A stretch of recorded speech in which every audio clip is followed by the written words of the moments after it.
গ্রামের বাড়ি যাইয়া মাটির চুলায় রান্না করা এক অন্যরকম আনন্দ। আর এই চুলোটা যদি হয় নতুন তাহলে তো কোনো কথাই নাই। নতুন চুলা যেকালে আগুন জ্বালা হেইকেলে চুলোটা দেখতে একসের ভালো লাগে, একদম লাল টকটকে। শীতকাল মানেই কি জানেন? শীতকাল মানে হচ্ছে যে মানুষের ওষা মশা চুলো টুলা হেয়ে নতুন করে বানায়, নতুন করে একেবারে লেপে টেপে। চিন্তা করলাম আজগো মাটির চুলায় রানমু, হইতে দাদির কিছু জাল জ্বালাই দিতে। দাদি এবার সুপরি গাছের পাতার দিয়ে জাল জ্বালাই দিতে আছে, এদিকে তো জাল হুমোময় জ্বলতে আছে।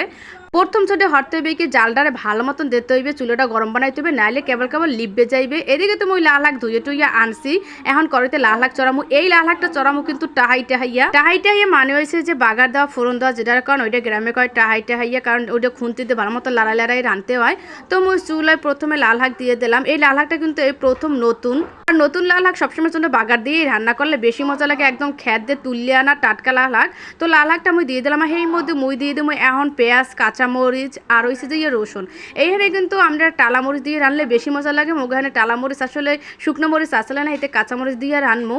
তো দাদি ভালো মতন জাল জল জ্বালাই দিতে আছে, মানে ওই তার ফায়ে ফায়ে আবার ছোট ছোট লাড়ি ঢুকেই দিতে আছে, কারণ নতুন চুলা জলতে মোড়ে চায় না, আরো ভালো মতন হুগন লাগতে। এর আগেই তো মই রানতে বওয়াইলাম। তো মোর লাল হাক টালাকে সবকিছু দেওয়া শেষ, এখন দিয়ে দিমু নুন দিয়ে এটারে সুন্দর মতন ঢাকিয়ে দিমু। আগের দিনে দাদির কইতে লাল হাক খাইলে বলে হাগো করদ দিয়ে মোড়ে লাল রং যাইতে না, হাতেও লাল লাগিয়ে থাকতে। আর এখন লাল হাক রানলে সেই লাল হাক হয়ে যায় ডাঙ্গন না, মানে সাদা হয়ে যায়। লাল হাক আর লাল থায় না, হয়ে যায় ডাটা শাক। এদিকে তো জাল দিতে আছে, জাল এদিকে লিপবে যাইতে আছে, মোড়ে জ্বলতে আছে না, আর খালি ধোয়া আর ধোয়া কালা ধোয়া। তো মুই আরেকটা ভালো মতন ঢাকিয়ে ঢুকিয়ে দিলাম। আর ওইদিকে ভাতে আবার পানি যে গরম হয়েছে, হেয়ের মধ্যে আবার চাউল ঢাললে দিছে। আর আন্ধার হয়ে গেছে, বাইরে জম্মের দেওয়াই নামছিলে, হেইতে সবখান দিয়ে পর্দা মর্দা নামাই দিয়েছে সালার চট। গ্রামের এই পাখির ঘর দেখতে কিন্তু একসের ভালো লাগে, আর দেখতে অনেক সুন্দর লাগে, একটা চুলো টুলা লেফা পোষা থাকে।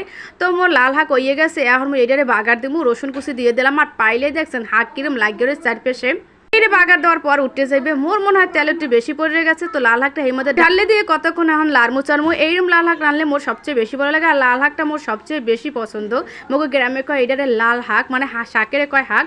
আর এই থেকে আবার কতটি দাদুরে কইছে যে মোরচা খামু ভর্তা বানাইয়া, কিন্তু মোরচা ভর্তা বানাই খামো না, ভাজ্যে খামু। কেমন জানি ভাজ্যে খাইতে মনচা, হেইতে আবার মোরা মোরচাটা সুন্দর মতন কাটতে কুটতে লমু। দাদু আবার কেলা গাছ দিয়ে সুন্দর পাটে পেটে তাজা মোরচা আনছে। এটা যদি আপনাকে দেখাইতে পারতাম হলে আপনাকে আরো বেশি ভালো লাগতে, কারণ মোরচা পাড়া দেখতে ভালোই লাগে। হেই পর হেই মোরচা আবার মোরা সুন্দর মতন ছিলে টিলে একজনে সিলছে, এখন আরেকজনে ভালো মতন কুটে কাটে দিতে আছে। মোরচা টোরচা করা শেষ, ইলিশ মাছও রান্না করবো আজকে। ইলিশ মাছ আনবো মোরা কচু দিয়া। হেইতে এবার দাদি এবার যে দুধমন কচু আনছে, এটা মোরা কই সাহেবা কচু বা দুধমন কচু। এই কচুর আবার যেটা কালে কচি কচি পাতা, হেইটা আবার বলে ভর্তা বানাই, পেতে পাতাটা আলাদা রাখতে আছে। আর ওইদিকে তো কচু কচু কাটছি। এখন মোর ইলিশ মাছটা ভালো মতন চড়াই দেবো, ভাজ্যে রানবো না, এটা কাঁচা কাঁচা রানবো, কারণ কষাই ইলিশ মাছ রানলে বেশি ভালো লাগে মোর দ্বারে। তো রান্না বান্না সব শেষ, এদিকে আমার মোরচাও রানতে আসি। এখন মোকে খাওয়ার পালা। অত দূর ভিডিও করলে তো মানে ভিডিওটা এককালে জমের বড় হয়ে যাবে, হেতে শর্টকাট করে লাইলাম। তো ভাতটা সব সামনে লইলাম, ওই আগে মোরসাদ দিয়ে খাইয়ে লইছি, আর ভিডিও করতে মনে আনলে না। এখন আবার মুই শালুন লইলাম ইলিশ মাছ, আর লইলাম লেজুর খাইতে মোর সবচেয়ে বেশি ভালো লাগে। আর এই দেখো শালুন আসলে অনেক মজা হয়েছিল, মাটির চুলায় রান্নার স্বাদই আলাদা। এখন সবাই মিললাম ওরা খাওয়া শুরু হওয়ার মতো। ভিডিওটা যদি ভালো লাগে অবশ্যই লাইক কমেন্ট করবেন, বেশি ভালো লাগে শেয়ার করে দেবেন। ভালো থাকবেন, আসসালামু আলাইকুম।